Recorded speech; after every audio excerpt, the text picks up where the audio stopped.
G'day, doggies fans, all things Bulldogs. Sorry I was a bit late to the start of the stream. Decided to go on at last minute, so I'm not expecting too many viewers tonight. But what a win last night. What a win. It was absolutely amazing. In the words of Terry Lamb, the greatest win he's seen in Dogs' colours. I don't think he even said in a very long time. I think he just left it at that. Big night. He and Paul Langmack got their 300 game premiership rings, which was fantastic. Everything went against us. We were down 9-1 in the penalties. We had so many tries disallowed, 3 massive injuries, 2 Bailey Hayward injured very early, Curran fairly early in the game, both first half. You know, Turpin is brought activated. I only think he played 4 or 5 minutes though, so they didn't really use him. You know, Serraldo, he's had his critics. You know, I was one who wanted Mick Potter to be in the club and to lead. This guy's come along. He's done a good job. I actually liked what I saw last year in spite of what was happening. I could see there was moments there, but it's all starting to come together. But before we get ahead of ourselves, we're still only 7 wins, 6 losses. But the proof's in the pudding in the way that they're playing. Use your eyes. They're competing.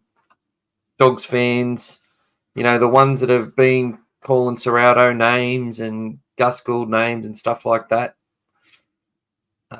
vocally on social media and stuff like that, they're a bit quiet at the moment, and with good reason. And they'll pop back up again, and you know what? A lot of them are still paying members, still fans that have heard for a long time, and when we win a premiership, none of us are going to care. You know what I mean? But can we dare to dream? Can we dream to win? I watched us against Penrith. No side's gone toe-to-toe with them like we have. That they were playing at a higher level that match. I think their play the ball speed was like massively quick for that first half.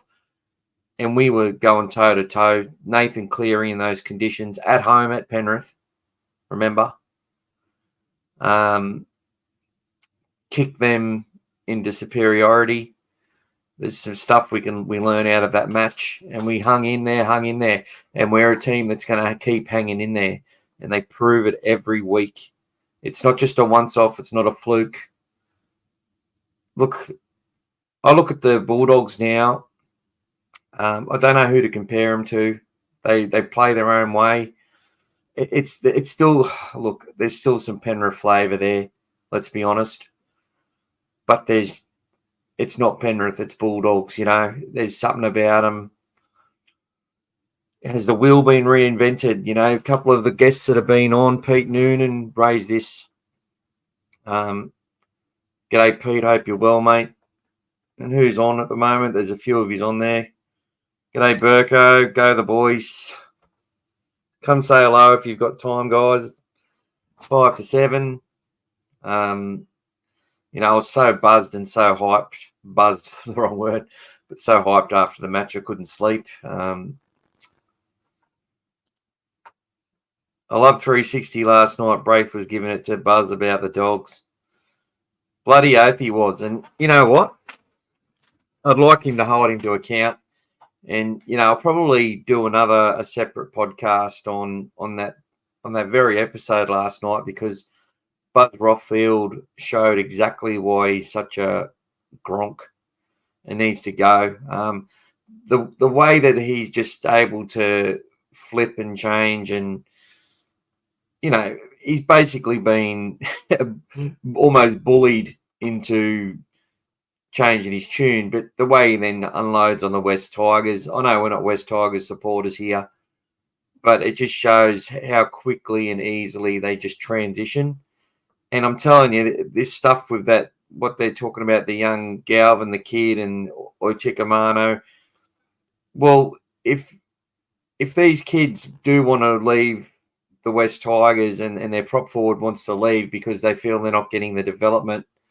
Well, they're not doing themselves any favours, put it that way. A lot of clubs are learning that it's culture first. They don't want these fools. Wayne Bennett's probably one that can sit there and go, you know what, I can take Tavita Pangai and get the best out of him.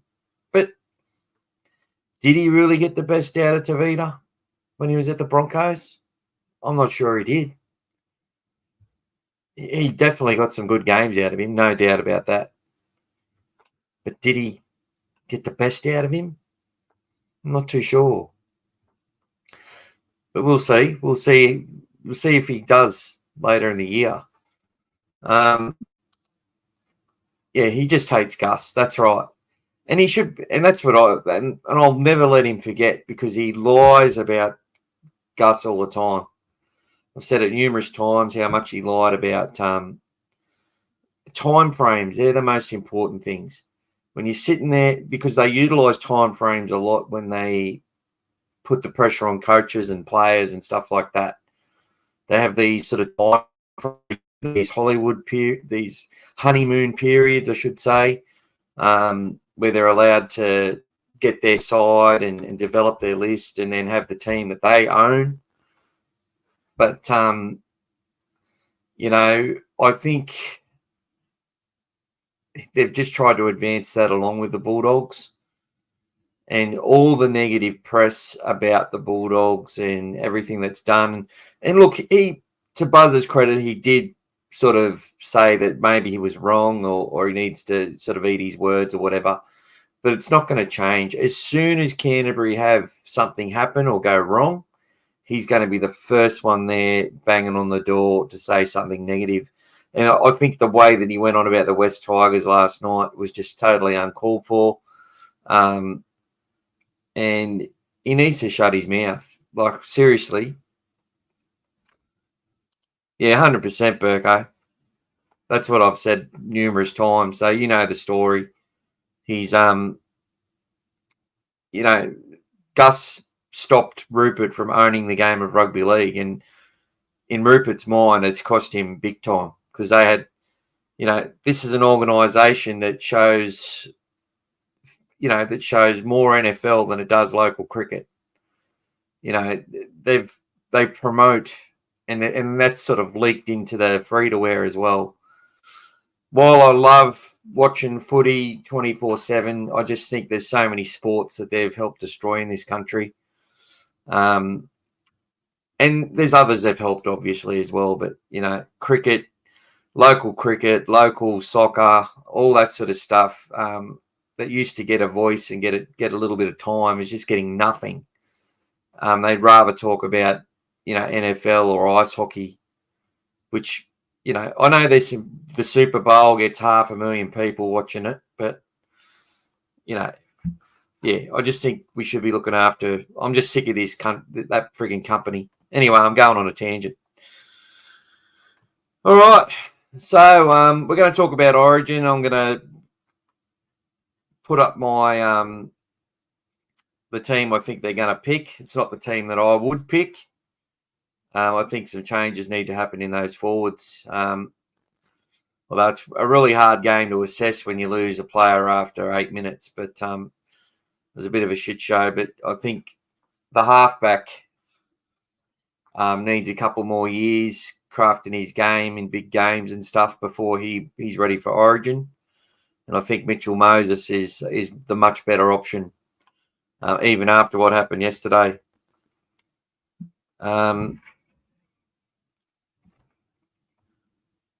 But yeah, I'm sitting here. I might get I'm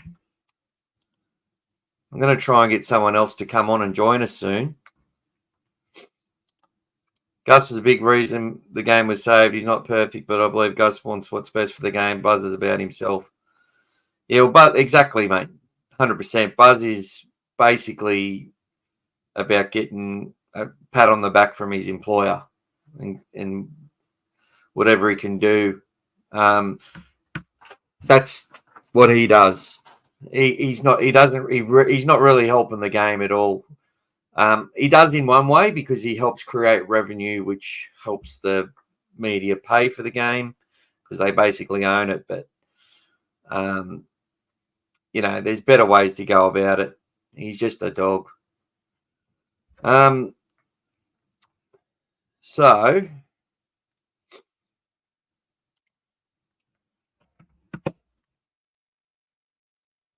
sorry, guys. Just going to invite someone to come on and see if they want to join. If anyone does want to join the podcast, let me know. I'll send you an invite. Sorry, it's a little bit disorganized tonight. But I was so hyped yesterday, and I watched the game 3 times already. I loved it so much. It was just fantastic. And I just love, like, we split that side open on 8 occasions last night. 8 occasions.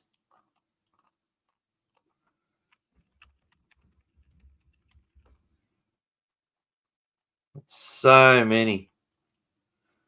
And we scored 4 tries. 4 tries. So it's pretty bloody good if you ask me.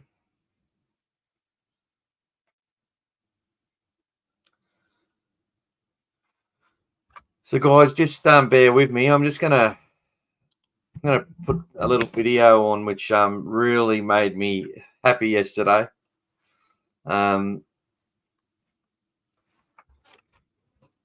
Listening to Dan Canane go on. I think Dan Canane is a Bulldog supporter, and the way that he just was frothing at the mouth when Wilson scored, like that was just, and James Graham was with him as well. It was just hilarious. But just the passion that came in that broadcast. Here it is. I'm going to play this. So have a look at this, guys, if you haven't seen it.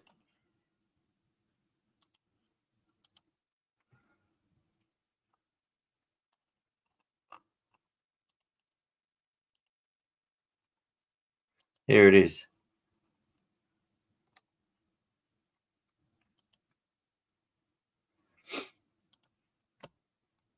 Tracy runs down the right side. Oh, to Sexton. He is on the inside. Comes to the outside to Blake Wilson. Canterbury will take the lead. Wilson scores.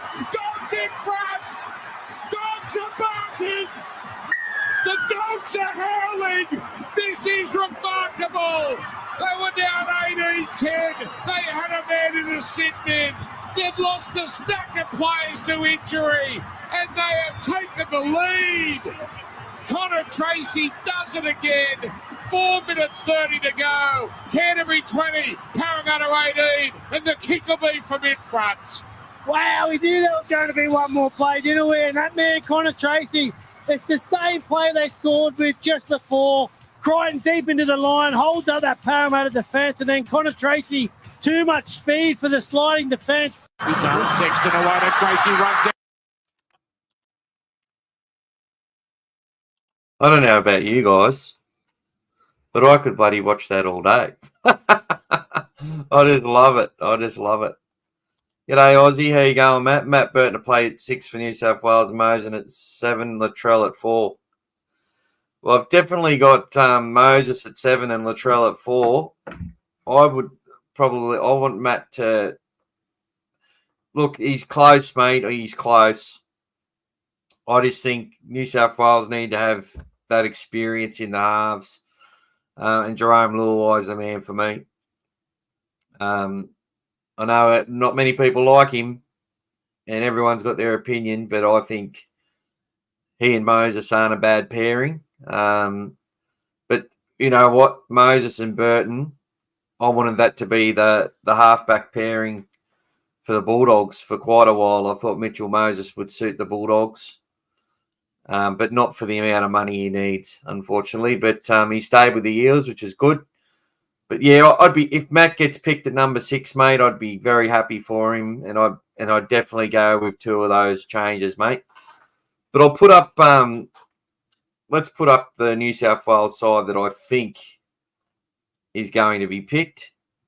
I think Tedesco will remain there because I think Edwards won't be ready. To'o, Mitchell, Crichton, Lomax, Jerome Luai, Mitchell Moses, Jake Trebojevic, Reece Robson, Payne Huss, Angus Crichton, Liam Martin, Cameron McGuinness, Isaiah Yeo, Spencer Lenu, Olakawatu, Hudson Young, and Burton at 18th man again. I actually think they're going to do it again.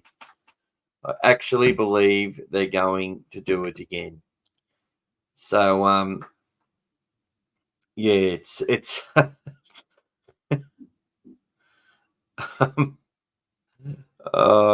just one of those things. Sorry, guys. I'm trying to invite someone, and I'm having technology issues. So, hopefully this will work.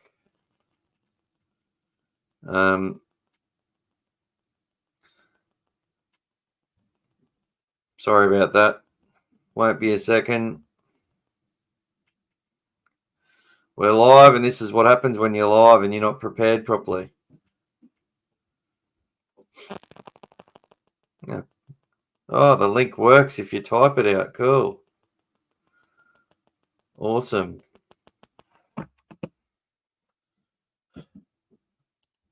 Sorry about that, guys. Aussie, what the fuck? Pick Nico at 70 New South Wales. He's a good club player, and that's it. No, it's okay. I'm cooking and watching. No dramas, mate. What are you having for dinner? They need to do it again. They're crazy. Burton needs to be 14. Yeah, well, that's what I think. I think Burton to 14 is what I would pick, and I'd probably drop Hudson Young. G'day, Luke. How you going, mate? The Bulldogs won despite all the injuries, rough calls, and a sin bin. No, I'm not saying pick Nico anymore, mate. I'm saying we go to Mitchell Moses and Jerome Luai as the 6. Nico, he needs another 2 years to develop as a half. And I think Burton needs a little bit more time as well to develop as a half. Because when he hits his potential, God help us all. Chicken and veggie stir fry with white rice. Nice, mate. Get it in ya. Sorry. Oh, there's Dane. Dane wants to come on. There he is. There you go, mate. You finally decided to come join us. It's only been, what, nearly a year or something? Oh, not quite that long, mate. Now that you're having all this success, you don't need me. Well, Aussie said, "G'day, Dane." Can you see the chat on the side there, Dane? No, mate. I'm using my phone. I'm a bit ordinary at this sort of stuff. I'm surprised I can actually get on. Well, I actually had to type it out. We're live right now, so everyone's on with us. Oh yeah, lovely. Yeah. I'm making a coffee, mate. So you hear a bit of a zit, zit, zit. It's only me making a coffee. Oh, no dramas, mate. We're talking Origin. Origin. I don't know what happened then, mate. No, my phone fell down, mate. But Origin. Just put the Bulldogs team in, mate. It'll be right. I'll get it done. Yeah, well, I think. So, how have you been, mate? Your 2 teams, Souths and Newcastle, aren't going too well. Mate, that wouldn't it be a good game watching them pair play against each other? Oh, one can score tries and the other one can't. Well, one can't stop tries and the other one can. Yeah, I don't know, mate. Yeah, I predicted it last year. Remember, I said last year, 8 weeks out from the semis, I said Rabbits won't make the semi-finals. Yeah. So, and nothing's really changed. I know it was a bit more promising on the weekend, but you know, yeah, you're playing a depleted Titans team, who were one of the lower ranked teams. It's not like they beat anyone with any, not one of the top teams. So, yeah, I don't get too excited about that sort of stuff.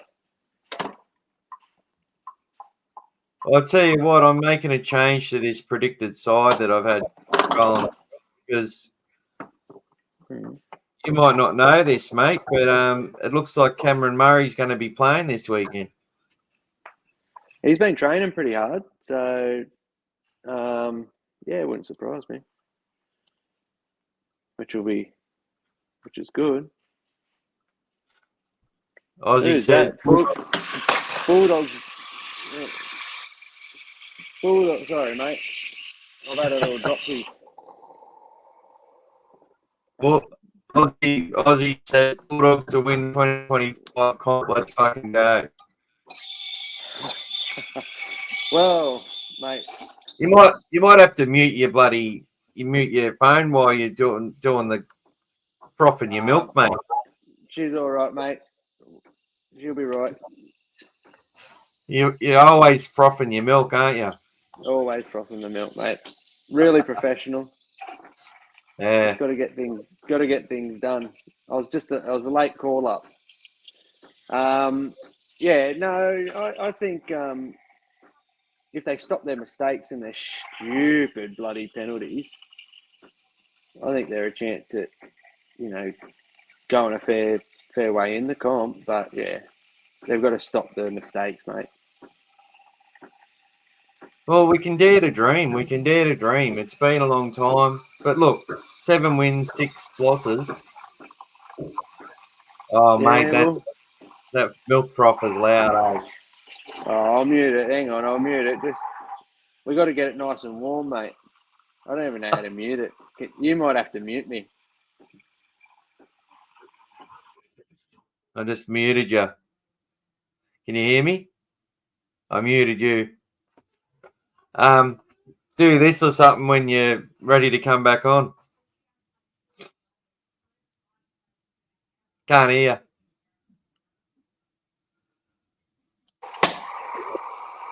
Oh, you're still going? You done? Yeah, we're done. We're all done, mate.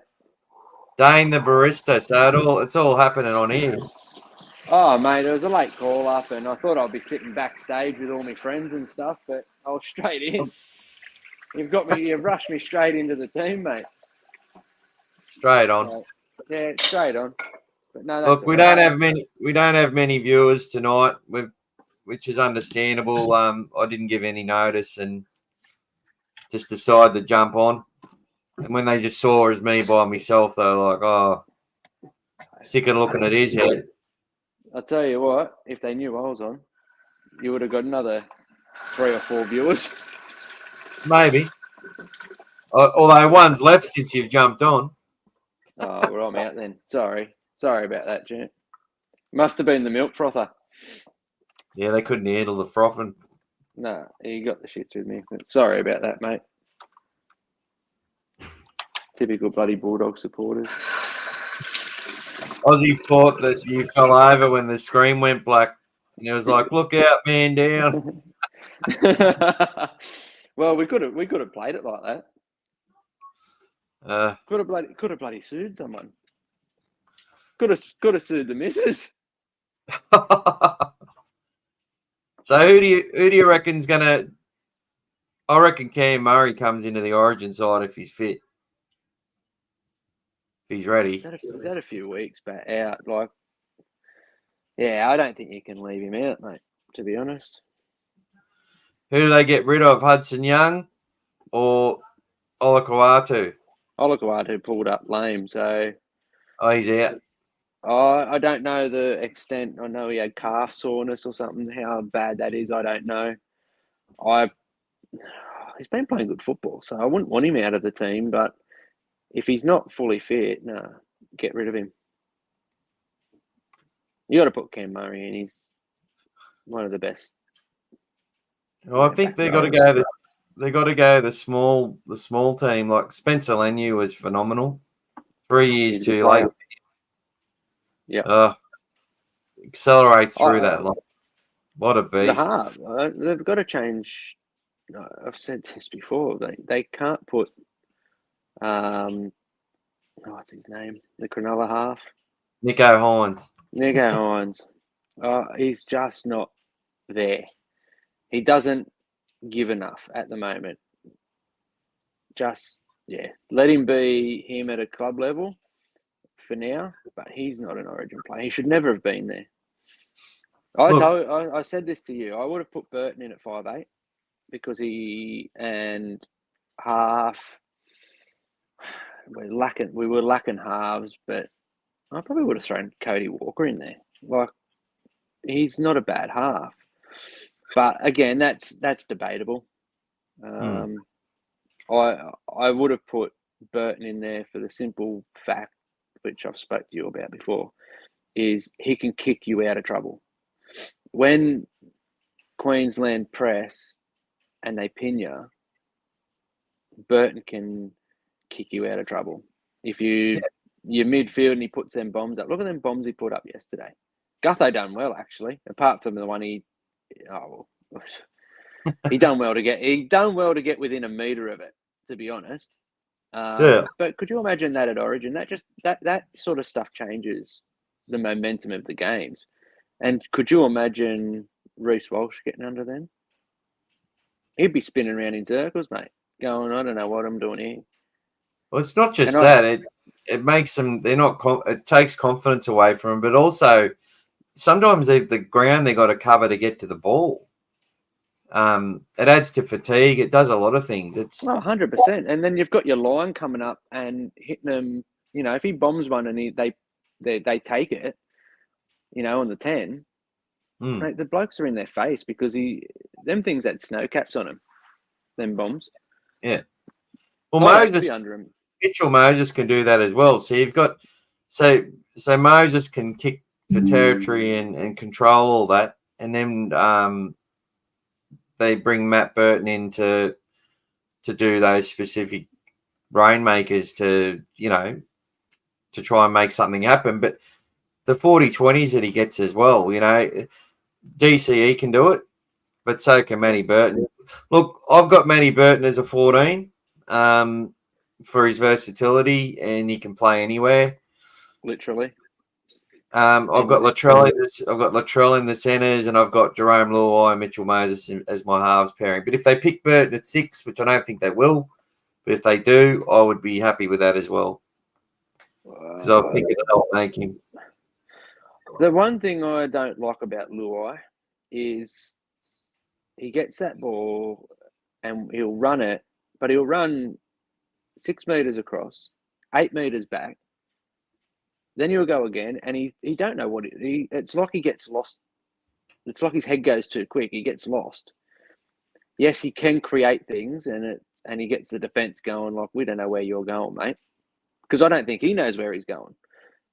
But I don't like it. Well, he set up that kick for the try to Tedesco when he did it. When he come back, he stepped off the left and kicked for Tedesco. So, as if they know what's happening, I think. But him and Tedesco don't work together really well at all. I just don't like the way they're similar players. Like it. They're similar players. With someone like Burton, he can pass as good, and he's good at. He's just a solid 5'8", but he'll run the ball. And when he runs the ball, he'll run it when he sees something. Look how many tries he scored. A few tries recently. As 5'8". He's 8 or 9 tries for the season. So he's like our number one. And he's a 5'8". Like that's telling you something. So you put him in there for that. Anyway, I'm not a selector. That's just my opinion. How good's Critter going? Yeah, well, Critter's a bloody Burko and Aussie. Burko reckons Cody at 6. G'day, Dissident. Dogs of War are back. Aussie says, Madge, if you pick Matt as the 18th man again, he's going to pay him a visit. How many times does he have to be 18th man? Well, he's been paid 90 grand in match payments so far.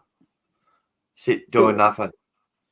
Good for the money, but I don't know. Me, I've played a bit of sport in my time, and I'll tell you what, I couldn't think of anything worse than turning up and not playing. Like I'd dead set pick up my lunchbox and piss off home. I'd have it. I'd be gone. I don't care about your money, mate. You can't pick the same person as 18th man every game. It's wrong. You need to rotate it. You should be rotating the 18th man. He can't play for you guys then, can he? No. As 18th man.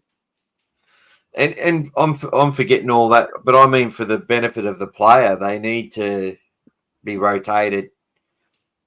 Because if he goes 18th man in Origin again for 2 games, it actually takes him out of playing rugby league for longer than he would. Yeah. Because he misses a game, then doesn't play that next game. You know what I mean? He then gets a fresh game to play afterwards, but still, he would have had a 5-day turnaround from Origin into that Monday game, which would have been fine with that if he'd played last game. So you reckon Latrell? Yeah, I reckon Latrell. I just think that if I'm Queensland, and many people have said this, I don't want Latrell picked against me. Like, yeah, that's your point. Like, if Latrell plays like Latrell can, he's dangerous. But yeah, maybe it's just he don't like the Rabbits or something. I don't know. He's good on the weekend, but he's hit and miss. He's got to get out of fullback, mate. He's got to go into the centres. It's that simple. He's too exposed at the back with his fitness. Yeah. And we've seen it time and time and time again. Yes, he can save tries because he's a big lad, but you've got to get him there to save the tries. And that's the issue we've got with him is he's a little bit fatigued. I wouldn't say lazy, just fatigued because laziness probably comes in the other part when he should be training. He's probably banging a few meat pies in. But I don't know. That's all right. I think I don't. Put him in the centres. Put him in the centres. He's, he'll do a job. If he doesn't have a Latrell brain fade, that's another thing you got to worry about. You don't mind a little brain fade every now and then and give penalties away, or you see, he's a front foot player, like same as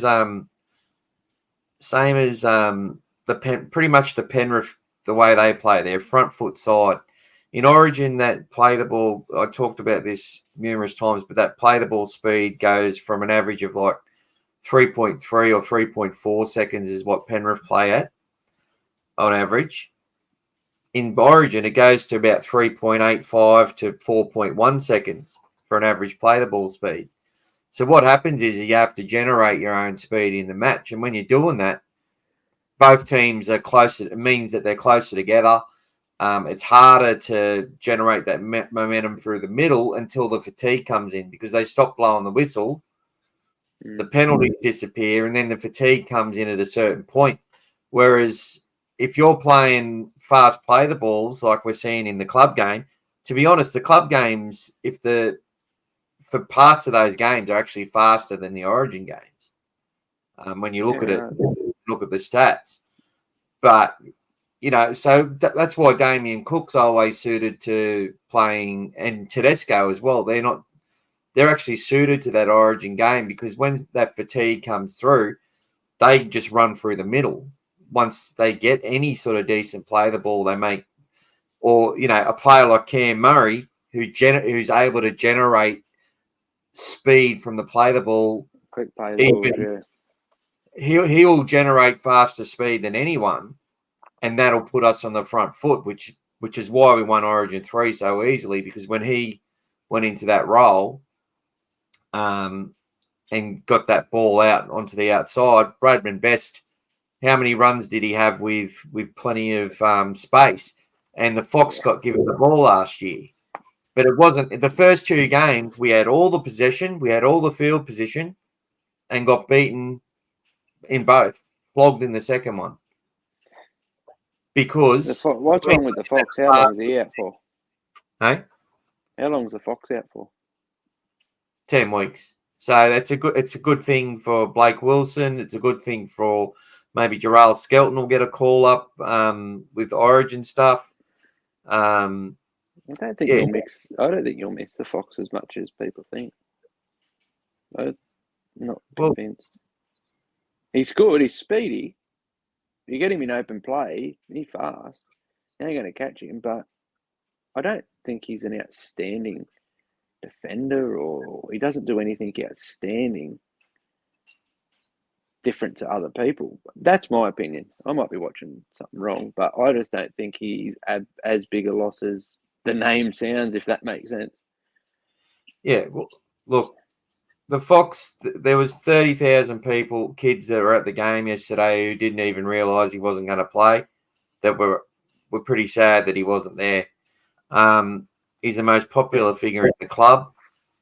But look, mate, realistically, I can't see Gus paying a winger $500,000 or $550,000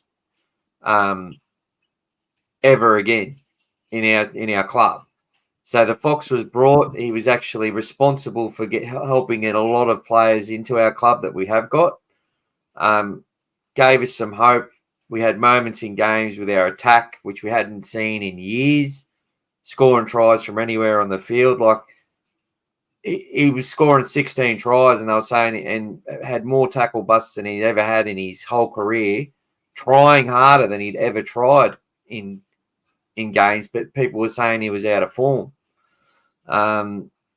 It's a funny thing. Like, the Fox is someone that's probably going to have to take a big pay cut to stay with Canterbury post 25, post next year. I can actually see him at the Rabbitohs, to be honest, to finish his career on 1 and 2 year deals, maybe on a little bit less gone. If he goes to the Rabbitohs, I'm out.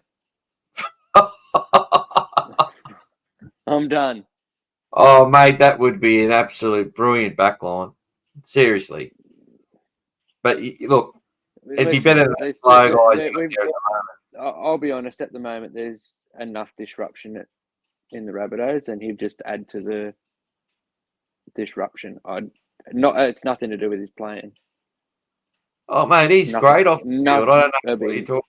It'd be great. Could you just imagine him around getting in with that sort of what's the word? Getting in with that sort of crowd. Look at what's going on and how it's been at the Rabbits, and you throw him in there. He's a bit of a larrikin as well. I don't think it would be it wouldn't be a good fit for anybody. Especially but he's not a boy anymore, mate. That's what I'm trying to say, is that he's learned a lot of lessons, and he's changed a lot of things about himself and off the field. It's a lot different. Jack Whiten was like that when he was younger too. He was a tearaway, but you look at every game he plays, he's the one trying the hardest. I've looked at Jack Whiten on several occasions this year. Look at people with absolute disgust, and you could see in his head going, "Why the hell did I sign for this mob?" I've looked at him, and he's just like shaking his head as if to say, like, "What am I doing? I should be back in Canberra." Like, it's like, really, you really done that, or you didn't pass it? Like, something, they've done something, and he looks at him as if to say, like, "Wow." You could read it. His face has a million words. I'm just going to read it. I'm going to read a couple of the stuff that's on here. Burko, he said that Scary79 said hello, hi all, g'day Scary. Burko said that Latrell's playing fullback at Souths, he's centre. At Souths in centre, he's awesome in the big games. Agree. Ozzy said, for me, Latrell is the best centre in the game. For New South Wales and the Kangaroos, I meant to say.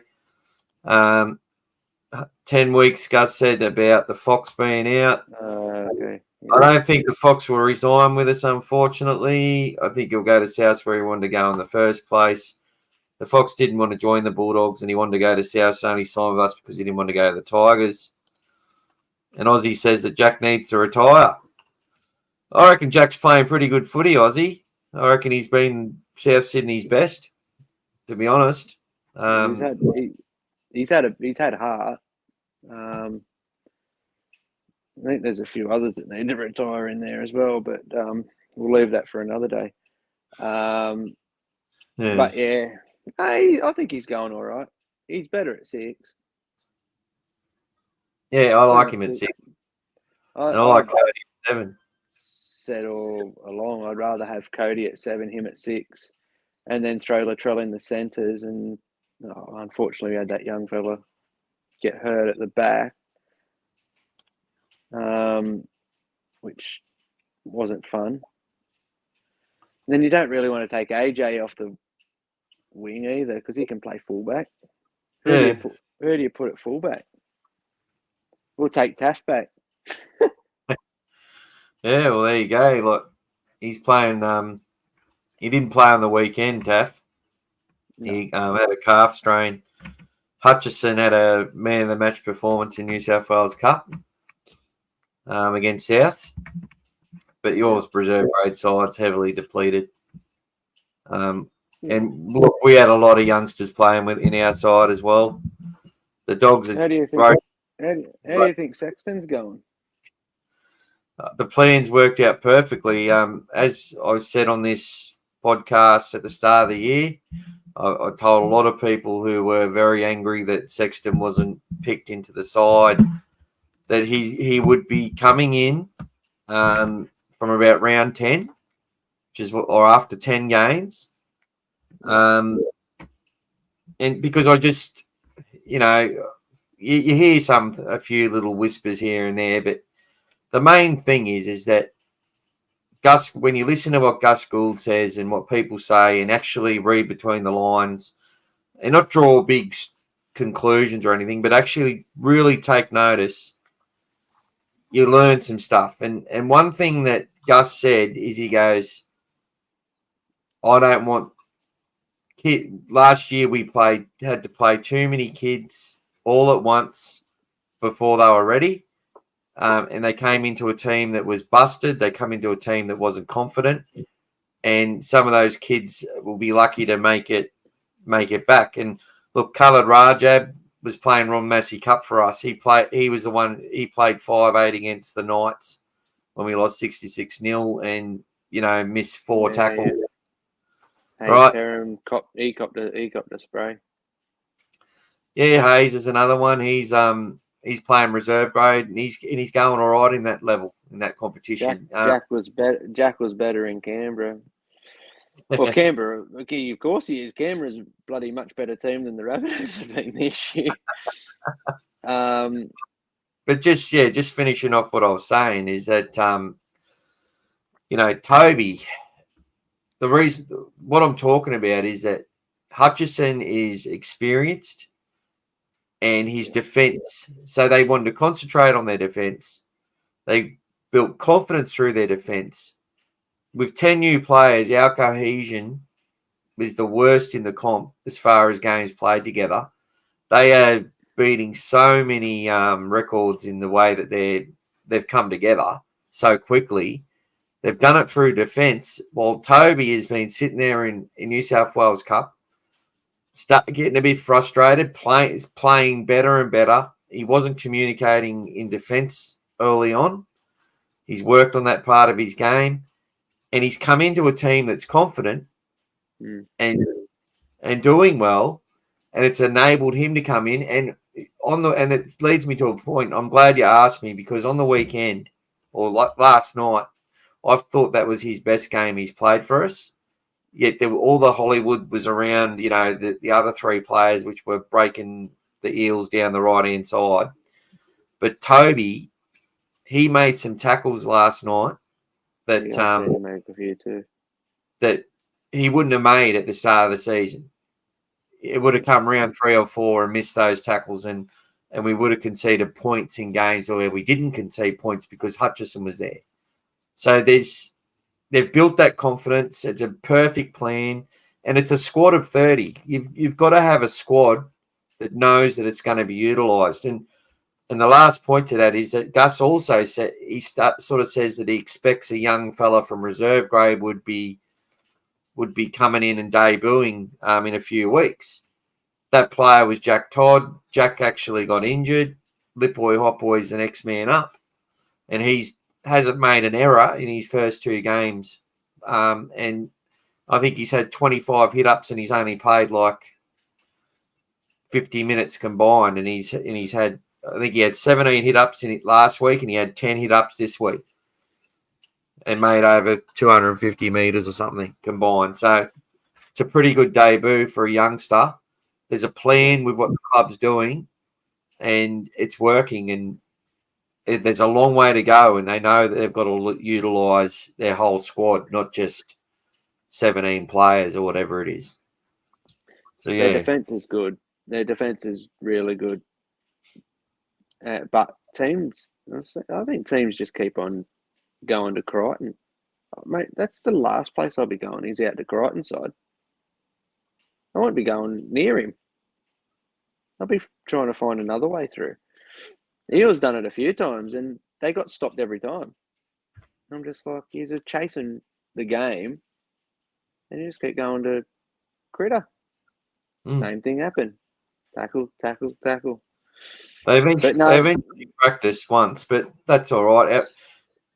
Serrauto actually swapped. He's swapped so many players around from different sides of the field, and it can, like, as some fans, if we're not winning, they look at stuff like that and go, "Why is he putting players out of position?" He's actually developed. Him and the coaches are developing these players to be able to play anywhere and do anything, sort of thing. He's got a little halfback, Bailey Hayward, playing lock, debuting at lock when he's only ever played half and hooker, and doing a phenomenal job. He's put Carraz on left centre, right centre, left wing, right wing. Blake Wilson, left wing, right wing, play fullback. Tracy can play left or right centre and at fullback and on either wing.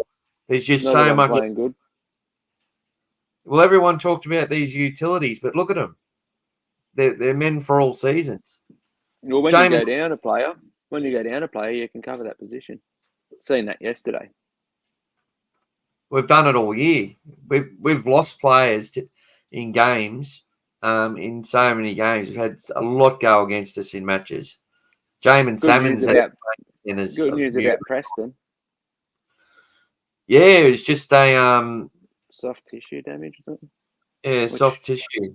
A couple of weeks, but better than a break. Well, potentially.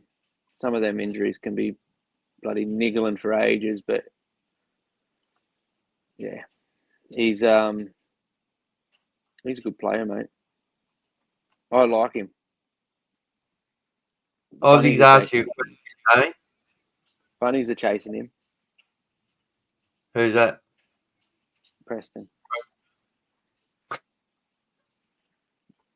Everyone hear that? When Dane said bunnies are chasing Preston, that's just Dane trying to throw out a little bit of bait to see who jumps on. Because I can tell you now. You know what? It took the Bulldogs 3 years to listen to me. And they finally got hold of Taff. So maybe the bunnies should start chasing him. The Aussie's taking the bait. No way in hell it's not happening. 100% Aussie, don't worry. Mate, I'll make it happen. South wouldn't even bother talking to Preston's manager. Jacob Preston will be the captain of the Canterbury Bankstown Bulldogs, or the vice captain within the next 5 years. I think Critter. He looked really good in red and green, though. Be honest, like. Come on. He's just stirring you. He's stirring us all, Aussie. That's what he's doing. Preston's the Cam Murray of the Bulldogs, but a different player. Could you imagine Cam Murray one side, Preston the other? Yeah, you'd have to get rid of Latrell to afford Preston, mate, and a few others. Well, you can have him. You can have Latrell. You can take Cody while you're at it. Buddies can fuck right off, Luke says. Exactly, mate. Listen, Luke, you should know my feeling after last year and the last few years. It's not very nice sitting down the bottom. Look, there was all these people who weren't saying nothing. G'day, Status Tomb. Welcome. Preston's, you've sent them all alight, mate. You've sent them all alight. Preston's a Bulldog for life. I got some inside information going on at the Bunnies. Don't you worry. I know who they're looking at. Back to the question. Apparently, they've signed that. Is it Dodd? Yeah, from England. I don't know him. I wouldn't have a clue how good he is, how bad he is. Yeah, apparently he's pretty good, but personally, I haven't seen him. I can't make comment on him, really. Ilias is getting chased by the Knights because the Knights have got like 4 different halfbacks or something sitting in there. But they need to go. I still reckon Ilias. He'll turn into a good halfback. Ilias. He's made of the right stuff. He just he's young, and then the team was falling apart, and he just got cut. And but anyway, he was the scapegoat. 17th is a great place. I love it because you know what? There's no expectations anymore. The only expectations is if we can get beat by under 50, I'm happy. Well, that's the thing, though. Again, you know that all you boys know that feeling, and girls. Well, we used to have that. We used to have that happen all the time. You know, we'd win 5 of our last 7 at the end of the season, and people would be like, "Oh, we're going to make the 8 next year." I'm like, "No, we're just playing without fear and playing with freedom, with nothing to lose." And I reckon you'll make the 8 this year. I reckon we'll make the top 4. I think you're playing like a top 4 team, minus the errors. You got to cut the penalties down. I know you always whinge and moan about refs and stuff. Scrap that. The refs are useless. We know that. And the bunker is probably worse. And all teams are copping it. But they are doing silly little things. Just stupid mistakes. If they cut that out, they are a top 4 team at the moment, providing they can keep the majority of their team fit. And he's done that without Kickout. Kickout's a massive loss. So, He's a massive loss. Oh, and he should be back for the Roosters match. He should be back for the Roosters match. I hope you smash the Roosters. Yeah. Oh, that's odd coming from a South fan. Yeah, they need to be flattened, mate. Because the Rabbits won't flatten them. The Rabbitohs will just open the gates and say, "You boys, you just go along, score as much as you like." Yeah, look, I think we won't have Crichton and we probably won't have Burton in that match. You know, Is that Origin? Origin too, yeah, because it's they won't have. They won't have Angus Crichton. He's playing good football too.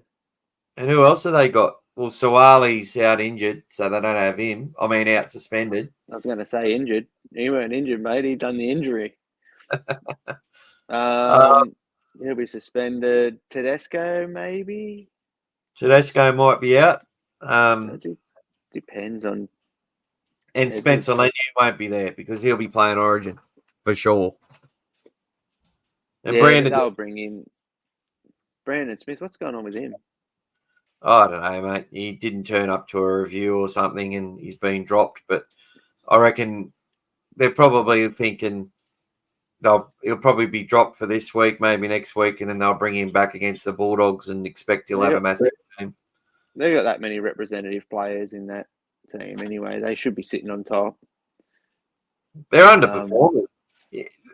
They've underperformed for years, mate. It needs to be said that Robinson has a top 2 team that never finishes in the top 2, in my opinion. Mate, that team's probably worth double what the Dogs is worth. Like literally, I'm not being funny. Like if you go on reality, everyone knows what people are getting. Oh, There's players in that team, and from now and years past, that have all got little extra slices of pie here and there, and it's all under Mr. Nick. And people talk, and it's wrong. It should be brought to justice, and it doesn't because I think it doesn't because they don't win all the time. If they were doing what Penrith are doing, people would be jumping up and down. But again, I think Penrith were down to their third halfback, and you wouldn't even have noticed. They're that well coached, and I don't like them, but they are. They're very well coached, and they all just fit together. Like I said, they're down players, and you don't even realise players are missing because the next one's there, and then the next one's there, and the next one. And down to their third halfback. Could you imagine? Well, the Rabbitohs lost two halfbacks, and look how they went. Like, not that it was all the halves' fault, mind you, but yeah. Could you imagine losing a couple of halfbacks and still going and knocking over good teams? Not really, mate. How many halfbacks do Newcastle need? Well, they're trying everything. They want another Johnsy. So they'll have halfback. They always produce good halfbacks. It's whether they can keep them, Like Nick Meaney was a good halfback at Newcastle in the juniors, and then ended up playing wing and fullback, and then went to the Bulldogs. And you watched the other night. Gay guy was ripping Remus Smith apart till he faked an injury because he was sick of getting beaten. They put Nick Meaney out there, and he held him out for the last 10 minutes, and he looked good. He fucking timed all his tackles really well. He's not a bad player, mate. Good player. He's a solid player without being an outstanding player. Like he'll do a job anywhere for you, but he's sort of not in that representative talking point yet. He's not sort of there. But I think Origin's going to be a whitewash. I reckon Queensland can nail them. They're just better coached, mate. Better coached team. Yeah, well, Billy, they're just smarter. They're smarter with the selections, and they look. New South Wales are so transparent with what they're going to do. I've picked a team of hard workers that are mobile, and they're going to try and win the game 12-6. It's not going to work. It's not going to work. They need to go out there. They need to pick a side which is as fast as Queensland and as determined as Queensland. Simple as that. And play a different style of football than what they play. He don't mind. He'll leave players out that everyone reckons should be in there. He'll drop players. He don't care, mate. He's got a vision of what he wants to do and how he wants to play it, and he'll pick the team for that, whether it's right or wrong. He don't care. Well, any player who do you have playing hooker? Reece Robson. No. Ben Hunt. Oh, Ben Hunt, yeah. Played a blinder. I would have had Harry Grant in there. Well, that's what they blinder. They do all the time. Yeah, he left for Fafita, I think it was out. Was it Fafita? Yeah, David Fafita got left out. Yeah, didn't fit our thing. I don't know. I just think they're a better coach team. And I can't see, unfortunately, it's my favourite word tonight. I hate Queensland. But I respect them. I respect what they can do. But talking about hate, I won't say it. You know what I'm going to say? Reed Marnie. Oh, no, we're going to have a big argument on here. Give me strength. Mate, look, come on, man. You. It's like you're just following the rhetoric. Look, think. you're a Do you Newcastle know fan. why? Do you know why I think I Newcastle. hate him? Why? Because back when I used to play, I wasn't a good footballer. When I used to play, I was that flea. I was that one. I was that little bloke that got into everyone's face, and then. But you used to But get belted up. I never got belted up because every time I'd done it, I'd shove grass in their mouth. But I'd make sure when I went into marker, I'd stand behind a big front rower, so they would get up spitting out grass and stuff. And next minute, they get up to go throw a punch, and they got a big front rower sitting in their face. I was that flea. I was that cat. I was only tiny, mate, but I was a bit like him in not as But smart if you actually watch it, he's rarely starting stuff. He's actually just standing up for himself. And what he does, he just aggravates me a little bit. He's just got one of them. I can He's see just it. got one of the look of him and how he does it. He's just one of them people that aggravates me. Yeah. There's a couple of them, but he gets me blood boiling. Well, he's been fantastic this year. He leads line break assists. I can't knock his. I want to, but I can't knock his performances. His performances have been phenomenal. That he kicked one out in the full yesterday, which wasn't good. He's an emotional guy, Reed, and I don't think people understand that enough. He actually, he's a deep thinker, and if people in Parramatta the last few times have played him, or the 3 games so far that they've played prior to this one, they've put him off his game. Because he come from Parramatta, didn't he? Yeah, well, he was Bulldogs junior, Right. like moved to the Sunshine Coast, and then went to Para because Des Hasler said that he was no good and too small, and he'll never play first grade at Canterbury, so he went to Parramatta, and look, I think he's in better form than Harry Grant, to be honest, but Queensland are always going to pick Harry Grant. He's a Queenslander, is he? I can't stand him even more now. I love him. He's a fucking good player. I'll hate him in Origin though. So I don't understand he's probably one of them. Michael Ennis was another one. That was the same. He was good in Origin, but the only time he was good was in Origin. For me, Ennis was an actual worse scrub with what he used to say and stuff. But look, Reid Marnie, the issue is the media have jumped on it when there's so many players out there that are doing the same thing. And Jimmy was on here the other day. It's a game where there's players who literally stick their knees on people to like just lean their knee into someone while they're on the ground and shove on their ribs and on their pressure points.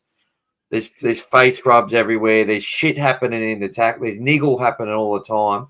It's a game where a big man, if a little man starts chirping at him, has every right to wait till he has an opportunity to legally bash that player at any point and bash him on the scoreboard.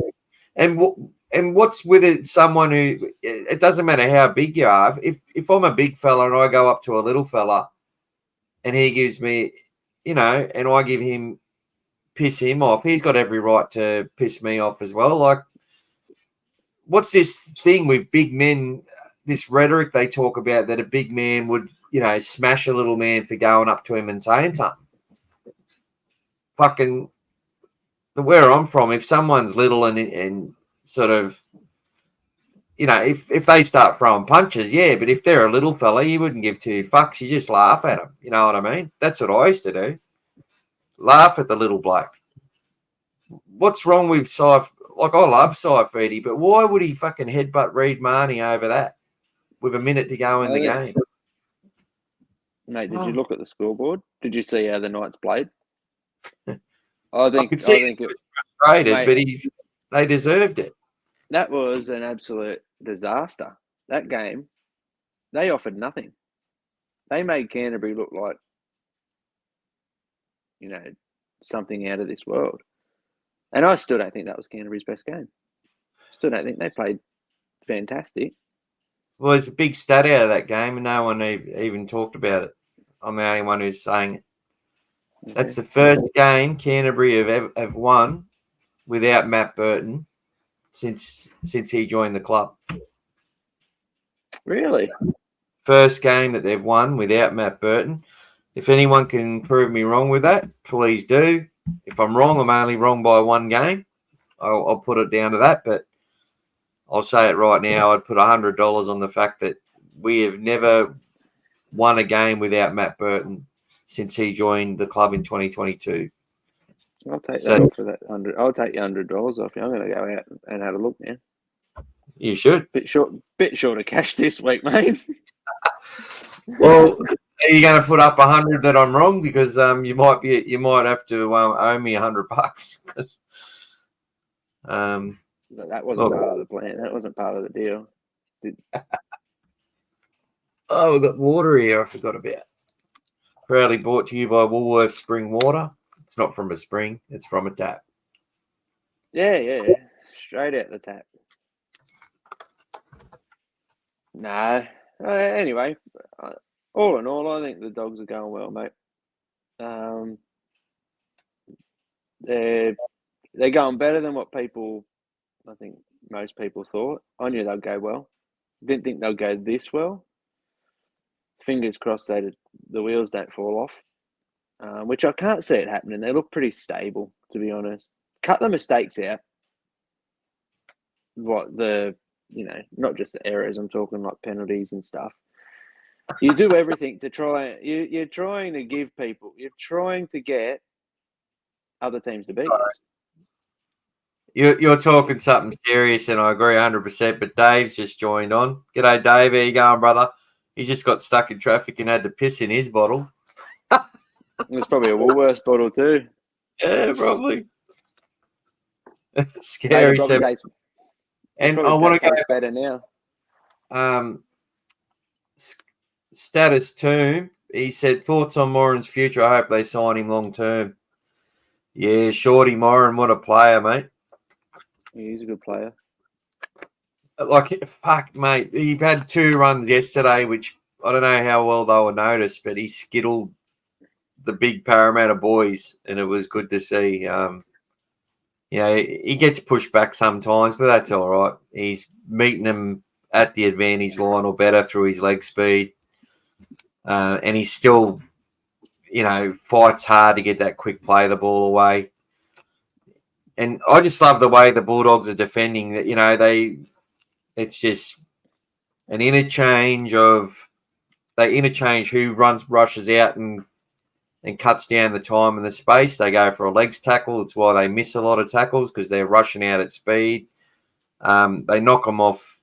And players like Moran, Bailey Hayward, Kurt Mann, Jamin Salmon, even Kikau on the edge, they've just been doing it all. And one runs out, then they interchange for another player who does it on the next play. And they just fill the hole in the defence. There is a way around it. Some teams have worked it out and know it, but it's not as easy as it seems to exploit. Mitchell Moses, I said in the pre-game, in the preview, that he would, if we rush up on him, he will make us pay, and he did. It only happened once, thank God, but it's happened once in the last 3 games we've played against him. So we gave up points doing something that we needed to be careful of, and we didn't do it. But yeah, look, our defence is a system, and they're doing as best as they can in that system. Mate, 12 months ago, you were picking 1 or 2 players a week that were playing good. 100%. This year, I'm struggling to pick a player that's not playing good. Like the players, even the players from last year, they are playing really well. They just keep on trying. They're never out of games. Even though they try to let the other team win, they don't want to win. I swear they don't want to win sometimes. It's like they just have to give more penalties away. They're desperate as. but they're defending so well. They're a very, very hard unit to crack. They don't fall apart. And like I said, they're all playing good. When you've got a team like that that's full of confidence and playing good, they'll go places. Oh, mate, they're in the top 4 or 5 teams in the comp as far 100%. as they. And look, the last 3 weeks I've been nervous every game. I was nervous at the Raiders game. It was our worst performance, but still, there's so much to like about these Dogs. To be 7-6 is the tragedy of our season. We should be. It should be more than that. I feel like really we've only been outplayed once in the whole game, once in the whole year, once in the whole season, and that was Parramatta round 1. Every other game we've had opportunities to win those games, and the South game was stolen from us. It doesn't matter what anyone says; that's the facts. When you go and assess everything that happened and the decisions that were made, they were criminal, and they cost us the game. That's pretty shameful, though, getting beaten by the Rabbits. It is, but the Rabbits. It was Easter. They had Sutton. They had the extra players, and they knocked our player out. They on the wing, and was that Addo Carr? Yeah, he shouldn't have been playing anyway. That was just an accident. That wasn't. Doesn't matter. No. He hit him high. I believe that it was an accident when he smashed Joey Manu's fucking jaw as well. Honestly, like people were going off their brain about that, and I'm like, well, it looks horrible, but it was still an accident. He didn't intend to do that to his. He was just coming across in cover. He wasn't trying. Look at Suwali on that Origin. There was no. It wasn't intentional. But it was still 10 times worse than Latrell's. Latrell got 7 weeks because he smashed Manu's face, and that costs the Rabbits a lot. Him getting that time. Then you've got, that should have been a penalty to the Bulldogs and a sin bin. And Isaiah Tash should have been in the sin bin for a professional foul on just before that play when we were going to. Do you boys want to sign him? We had Isaiah Tash. We got rid of him years ago. Smart. Him and that bloody other goose on the. What's his name? I put him out of my memory because he makes me angry too. Angry. Oh my God, Tane Milne. Tane Milne would have to be the worst first grader going round. He'd have to be. He's a talented footballer, mate. He's just very silly in the brain. Oh, wow. Yeah, but he's not a talented footballer. Well, he is. He could do a lot on the field. He just doesn't do it. I've seen him play some really good games, mate. When he was especially. I've seen him and Tass both play good games, but you get 1 out of 15, and they'll lose you more games than they win you with their great brain fades. Yeah, you're very hard on your team. You'd make a good Doggies fan, mate. A lot of our fans. Well, I wasn't like this until last year, and I watched your fans. I went, oh, well, I'm going to be like them. Maybe next year my team will start going good too. Yeah, some of our fans. There's a few on the socials that I just want to smash. Like absolutely. Bag, and then you start winning, and now they're in love again. Oh well, no, they go quiet. Like after every loss, it's like, oh, Serrato's a fucking idiot, and rah rah rah. And I've seen a few things about Serrato should have been sacked last year. Oh, there's been heaps this year as well. Just idiots who think they know more. They're just drunks, and they go and yap, yapping everywhere, not supporting the club the way they should. And then they go quiet. But as soon as the loss comes, the Bulldogs' next loss, they'll start again. They can't help themselves. Some of them are probably they're probably fans from other clubs and the way they carry on. Yeah, I've seen a bit of it too, and I think they've all got them. I see Newcastle have got the same. Yeah.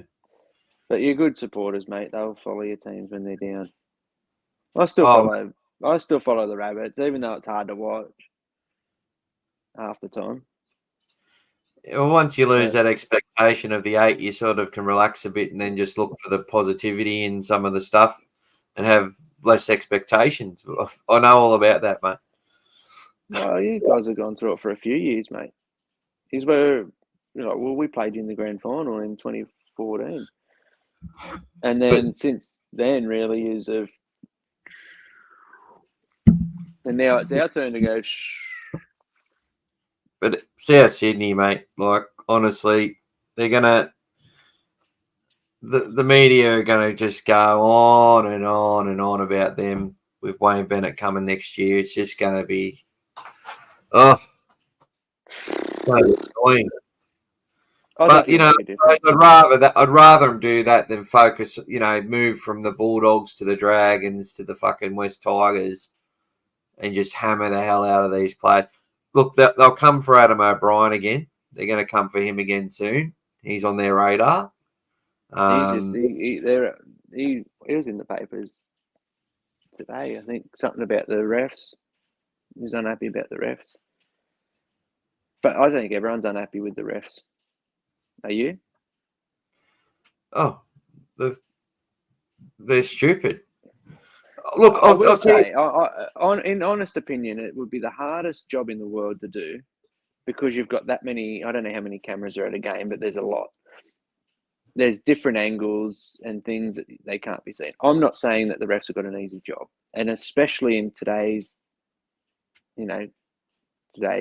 world, there is cameras that can see basically everything.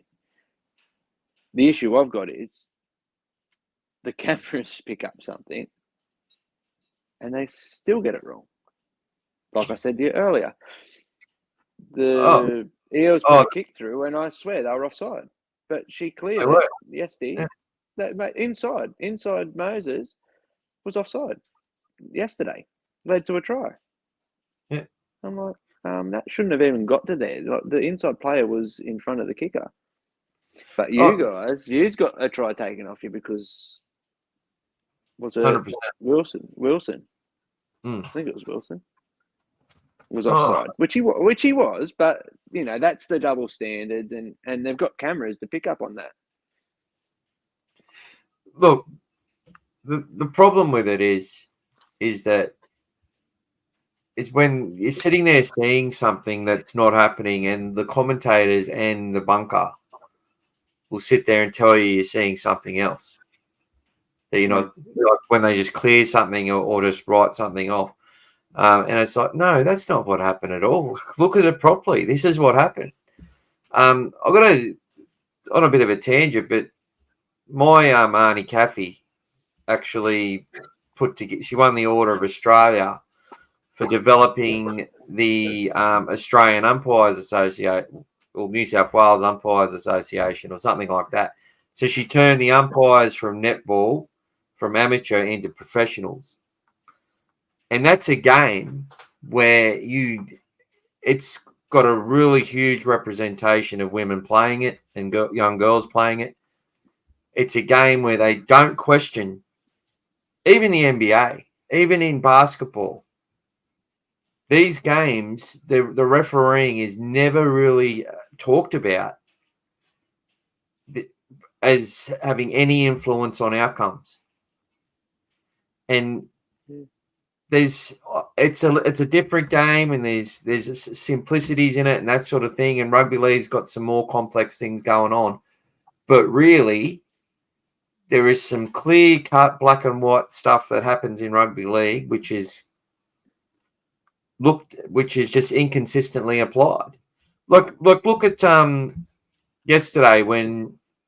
Look, I've never seen anyone sin bin for a crusher tackle before, even though I felt that was a bad crusher. Never seen it. Never seen it. There was no accident about that one. I don't think. I was happy with the sin binning. Yeah, but It was, but I know the point you're trying to make. Last week, I forget the game now. There was a sin binning, and then it happened to the other team, and they stayed on the field. And I can't remember who it was now. it's happened to us all season. I don't know if it was you. A couple of times too. For the other, Last week, there was a game, and someone went to the bin, and the exact thing happened to the other team, and they didn't go to the bin. I don't know if it was was it Raiders? What was I the can't Sunday game? I think Raiders. They were in that tussle. Was it Raiders Manly? I can't remember, mate. Anyway, I don't know, but someone might be able to tell me. There was a game last week where one bloke went to the bin. The identical thing happened to the other team, and he stayed on the field. And I'm like, rough. Like that's the issue I've got. Okay, if there's a professional foul, you know, we all know what they're like. You go for 10. Go. Don't go for 10 and then the next bloke does the same sort of thing and keep him on the field. Yeah. Because you're just asking for trouble. It's just inconsistency. It's like Gutherson, the way he was talking to the ref and how often he did it. There was 4 occasions where the cameras panned into him, giving it to the ref, and the ref giving it back to him. They said that is a sin bin at the start of the season, and someone was I think someone's been sin bin for dissent a couple of times. I think it happened to the Knights as well, and the West Tigers had a player sin bin for dissent.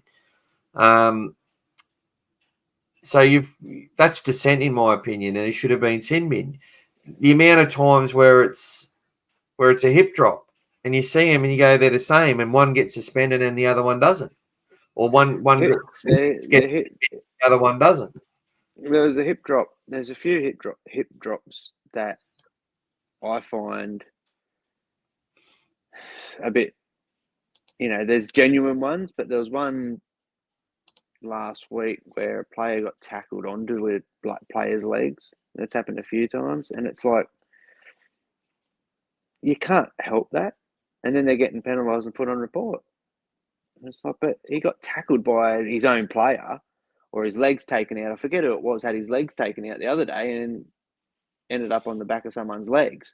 And it's like, but that's not really what the rule is. Like, it's for them ones when they do swing around and put all their, on purpose, put all their weight on it. But sometimes they just, like, the refs make up, especially in the bunker, like you hear them come up with some stuff that's never ever been a consideration ever before or ever heard about. And they provide some narrative for a situation to say whether it was, on the captain's challenge, to say challenge successful or not successful. Like, they do it all. They just come up with new stuff. The best one at it is, what's his bloody face? Sutton. He's the biggest spinner of all time, but they're all starting to catch on. Do you? Oh, he's a South member, mate. He's a member of. He was a member of South Sydney. He told everyone, then took the post down. And the proof's in the pudding with the amount of penalties they get when he's the referee. No team gets more penalties from Jared Sutton than South Sydney. It's a fact. There has to be a team, though, that he gives the most penalties to, but it just so happens to be the team which he said he was a member of. And you can't say that the Canterbury games Souths haven't had a lot of luck in those games. All you can say is they've probably had the talent on the field that you're confident they were going to win anyway, but yeah. I haven't seen a Souths Canterbury game. Oh, I thought you left us. Thought you said, fuck you, going. No, talking about something like that. Jesus Christ. No, I don't know. Well, if he's a South member, mate, he shouldn't ref a South Sydney game. Simple. Yeah. Well, that's what we apparently was all posted up, and everyone got their knickers in a knot, and I haven't let it go. I haven't seen it, so I can't judge. But What about how about Dave says there was a little bit going on in the chat with Dave and his water bottle, and he accidentally drunk the pee because he was thirsty. when he's not Dave anymore, Bear Grylls. He's turned into Bear Grylls. It's turning into Bear Grylls. He goes, it's cooled down now. He noticed it was warm and he was like, yuck, but now it's cooled down. He's just gargling it to wash his mouth out. So that's good. Bear Grylls at yard out, mate. But he's come back to us and said, how about Crichton? What a freak. Yeah, he played really well on the weekend. And playing in career best form, mate. Making him a leader. You know, with him coming, and I wasn't that excited because I watched just what the job that he did while he was there. But, yeah, he has been an absolute pleasure to watch at Canterbury, and his leadership's fantastic. I've been very critical of Critter in the past. Hasn't been one of my favourite players, but this year he's done well. He's only 24. Still only a baby. He's still a baby, and I wish I was still 24. Yeah, me too. But anyway, look, we've been crackling on for a bit. I was struggling for the first 22 minutes on my own. I was. Yeah, they had to dial a friend to sit here and spin some shit with all you fellas. I'm too tired as well. I think I've been a bit daisy. Yeah, I've been a bit tired today too, mate. I didn't work today. I was. Oh, yeah, fucking right. I didn't have anything on. Well, I could have, but it's not a busy time for me this time of year. So, well, here's the plug. Look, the Cupcake Parlour. If you need any cupcakes delivered to people in Brisbane or Gold Coast or the Sunshine Coast, go to the cupcakeparlour.com. There we go. There you go. You've plugged it for free. How much do you get paid for that? I don't know. If it adds more business, I get more money, I'm sure. How many listeners we got going on here? Oh, there's 6 viewers at the moment. We normally have about 10 to 15. So I knew it was going to be down tonight. Just with the time that I went on, and I didn't give any notice or anything like that. I normally send all my friends a notification. Yeah, okay. You never come on and watch. Yeah. I'm always busy, mate. At the moment, I've been pretty busy. Yeah. It's been a busy year. I'm busy. That's why I'm doing it. Yeah. Kids and school and heaps of stuff going on. Like footy training, I've got my young fella playing footy for the first year, and he's 10. He's playing 2 nights a week, so training 2 nights a week. So I'm out there on a Monday and Wednesday, and on Tuesdays we've got other things on. It's like, bloody hell, I don't get a break. But yeah, mate, he won't be no superstar in the whole footy thing. Can't tackle. Bit like Sexton. So can you see this working when I have it playing here, or what? Or is it frozen? Yeah, but I can't read it. What a the try! grub. The fullback is sitting. An extraordinary effort there from the Bulldogs. Yeah. Turns it for Sexton. They're moving again. Tracy, speed again. Away to Wilson. Yeah, Wilson. That was pretty good. Wilson scores! Dogs in front! Dogs are barking! The Dogs are howling! This is remarkable! They were down 18-10. They had a man in the sit bin. They've lost a stack of players to injury, and they have taken the lead. Connor Tracy does it again. 4 minutes 30 to go. Canterbury 20, Parramatta 18, and the kick will be from in front. Wow, we knew there was going to be one more play, didn't we? And that man, Connor Tracy, It's the same play they scored with just before. Crichton deep into the line, holds up that Parramatta defence, and then Connor Tracy, too much speed for the sliding defence. He done. Sexton away to Tracy, runs down the right side. Oh, through. Sexton, he is on the inside, comes to the outside to Blake Wilson. Canterbury will take the lead. Wilson scores. Dogs in front. Where are they doing the commentary out there? Triple M, it's a lot better on Triple M, I can tell you that much. They're excited.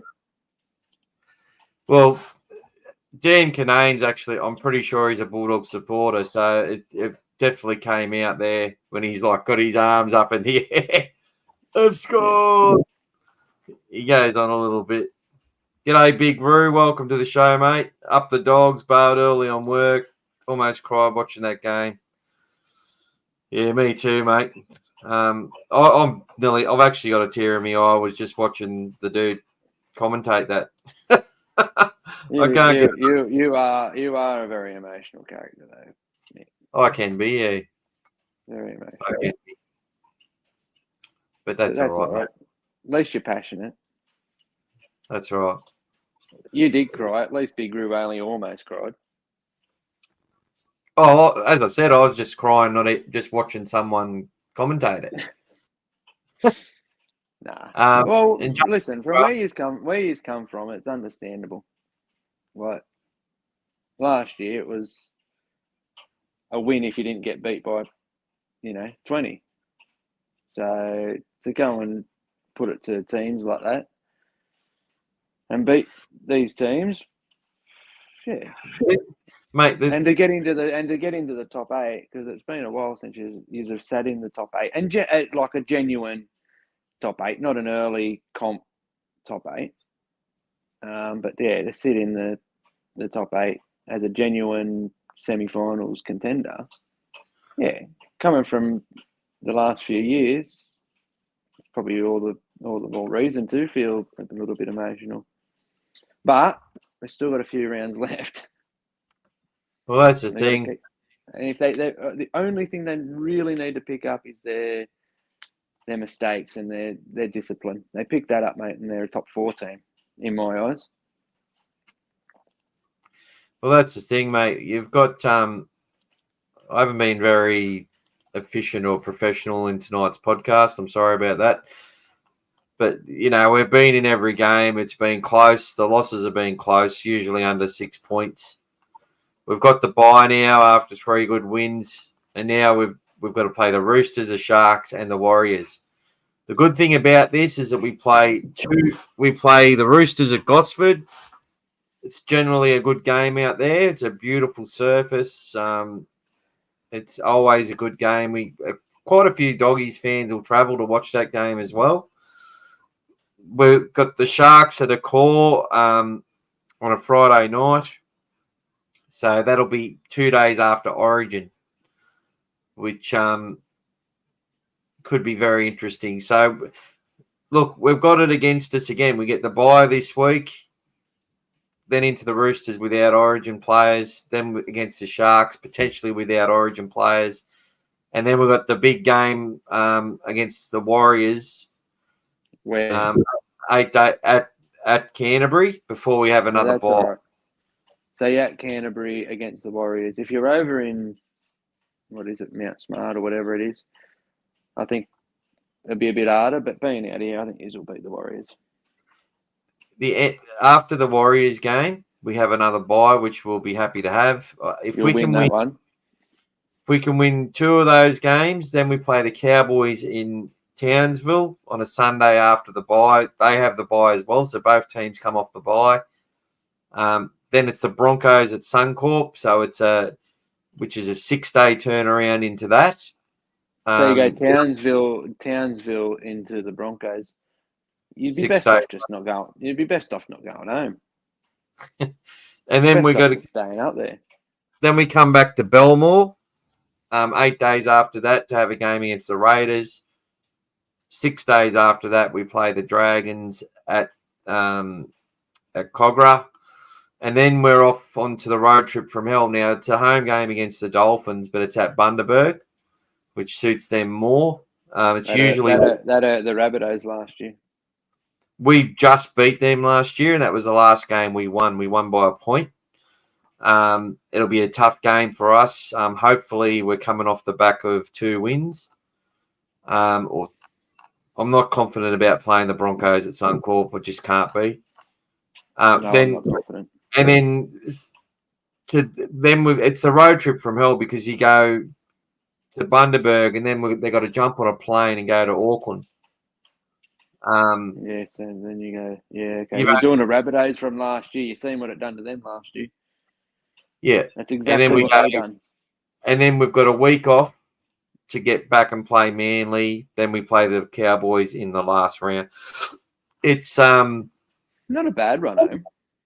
It's not the best, but it's like you've got teams like the Cowboys who I think are a bit shaky. What do you got them twice? We've got them twice. Yet you've got the Warriors twice, and again they're the way they were last year. But still, Dolphins are hit and miss. I think the Dolphins aren't a bad team, but again they've got a few injuries and. Dragons are better than they. To me, the Dragons are completely underrated all the time, and I think they're a frustrating team because they'll get belted one day, and then the next time they go out and belt someone, and it's like, how do you work that out? Like, Eels are the same though. Eels are a bit like that. I don't think it's a bad run home. Look, play more. Brisbane's going to be hard. Brisbane is going to be hard. Well, honestly, look, the last 3 weeks I've been like, oh, we're in trouble. We smashed the Dragons. We smashed the Knights. We probably should have smashed Parramatta with the amount of breaks we made. You had 4 disallowed tries. You were miles the better team, but again, you just wanted to keep giving them a chance. It's like you were just trying to build up the fans, like just keep them on the edge of their seats. They were a much better team the whole day.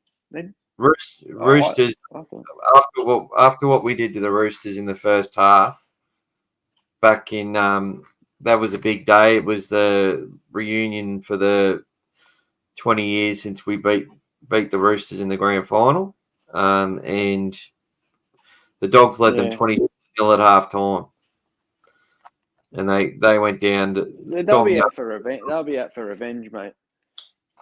They will. So that's going to be a big game. But we've got players. Is that correct? Yeah. So there'll be players out there wanting to stand up. The Sharks we've found very hard to beat in the last few years, but I feel we get closer every game we play. I don't like the Sharks this year.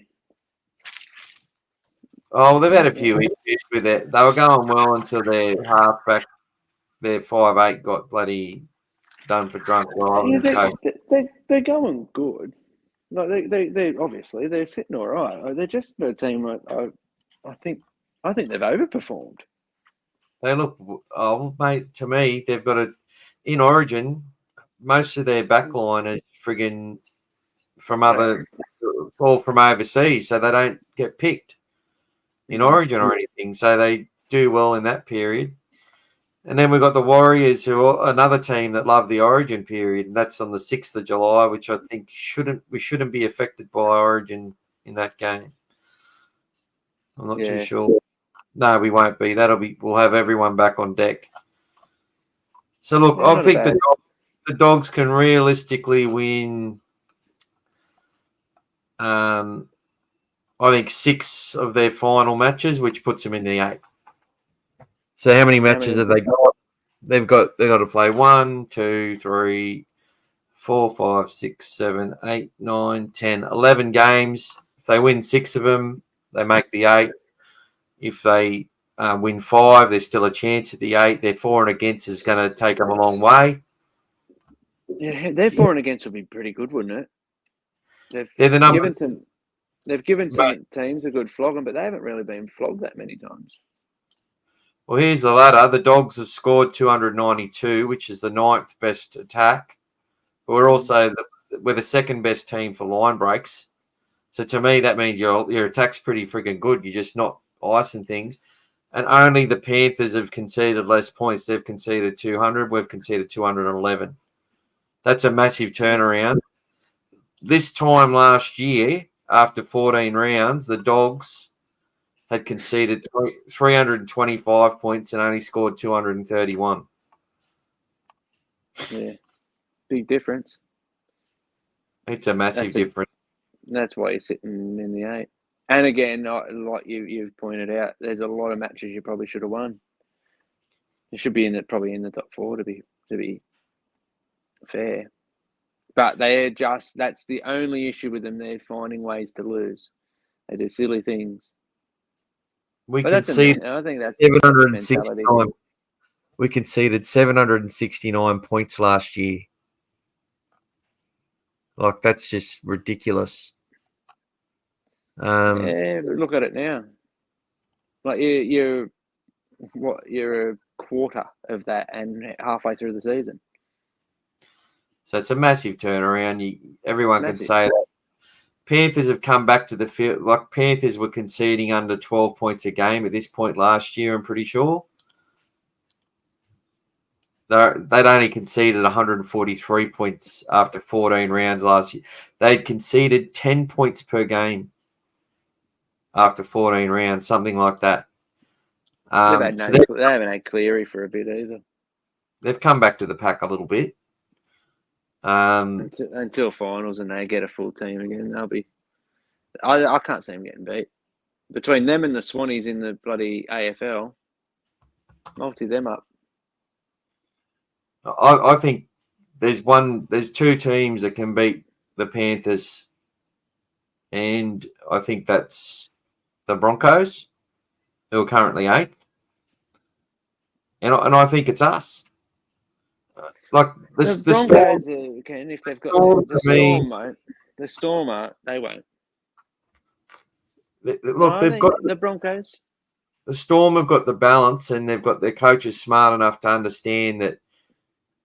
Like, he's picked a more mobile bench this year, and there's got a lot of sort of handy players that are very versatile in their side. But I think he looked at when Canterbury played them, and they just won, and I think he saw something in that, because they've changed the way they played a little bit. You'll grind away against Penrith. I don't think Storm can go with Penrith at full tilt for 40 minutes. No. But Canterbury showed that they could get pretty close to that, and that's a difference. And the Broncos, to me, are the most threatening team in attack out of everyone. Yeah.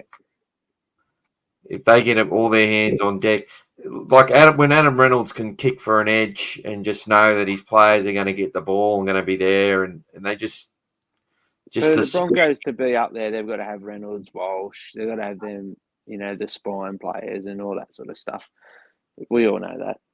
Yeah. If they get their full team back, they can beat any team, including Penrith.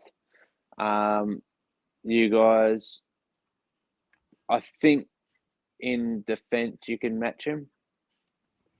The attack, I'm not so sure just yet. Yeah. I think you'll go toe-to-toe in the defence. The attack, it will come. It's getting better with Sexton in there. I'm just liking what I'm seeing with the Dogs, the fact that they've run so many teams down. They did it a few times last year as well, where they won games they shouldn't have won, which give us a glimpse into the future. There's something about these guys, and there's something about the way that they're combining and going together, and it's pretty exciting for us Dogs fans. One key word, mate. One key word. What? This year? Consistency. Win, lose, or draw.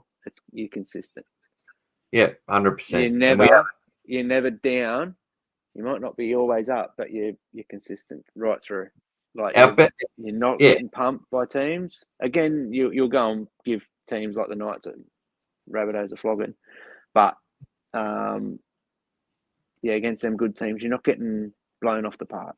Every time it looks like it's going to get like that, bang, they fight back and they click into a gear and I haven't seen a Bulldogs team lose players like that. I haven't seen many teams, to be honest, go through that and come out the other side. So it's When you see, I don't know about you, like I'm watching this year, like I did last year, and the Bulldogs would start off well, and you think, oh yeah, they're in for a good game. Next minute, something goes wrong, boom, they'd have 40 points put on them.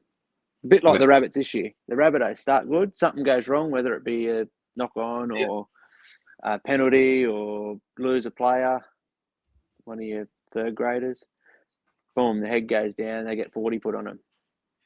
you know what I call This that? year, I'm watching the Dogs and they'll make mistakes. They're still making their mistakes. And I'm sitting there waiting, going, oh, yeah, the floodgates, are they coming? But they don't let it happen this year. That's the difference. They stay at that level, and that's what I mean with the consistency. We'll see, our fans still suffer from it. Like I'm suffering from it. And I watched them last year. They call it the Ockenbaugh effect. It's like everything will be going well, and then poor Jaden would knock it on, and then everyone's head would drop, and next minute knock on ball. Jaden knock on ball. You know, I love Jaden. I love him. I love the Hawk, but you just knew that we're going to concede points after it. You know, like it was just going to happen. And his head would be down, and the whole team's head would be down. It'd be same when Brandon Wakem would come in. He'd be playing great in reserve grade, doing everything right. Come in, do a couple of great things, look fantastic, and then he'd make a mistake or he'd kick it out. Or he'd miss a tackle, and then you go, oh, no, here we go. Here we go again, yeah. Last year, Tavita start on Colorado. Huh? I was waiting for it to happen this year with the Dogs, and it just didn't happen. I'm getting it with the Rabbitohs, though, don't you worry. Well, actually, for the first time in ages, when Marnie put that kick out in the full and his body language went a bit bad, like he went, oh, he looked worried. Parramatta scored off that next set. So that was the first time it sort of happened in a long time where we've been punished for a mistake. But anyway, mate, I think we better wrap this one up. Better go, mate. Yeah. Anyway, it's been a pleasure. Good to see the couple of people that hung around. Oh, mate, there's people who listen to it every week and will be doing whatever they're doing and throw it on. I hope it didn't bore them. I'll put them to sleep with me talking, mate. No, mate. No, trust me, people are glad when someone else jumps on, gives them better variation in response. And I was really struggling the first 20 minutes. Just a variation in ugly, really, isn't it? Oh, look at my beautiful blue eyes, mate. If you had them, you'd be. I've got them, mate. Have you? I've got them. Yeah. Blue eyes? Bloody oath I do. I thought you had little black eyes, mate. No, brown blue eyes, mate. Little blue eyes. Oh. Blue eyes. I used to be blonde when I was a kid. Blonde with blue eyes, eh? Not now. It's grey. And guess what? The nose gets longer, the ears get longer, and the hair gets greyer. Yeah, it's good fun. Righto, mate. Been a pleasure. All right. Love you, mate. Take care, brother. See you, buddy. See you. Have a good one. Thanks for tuning in. You can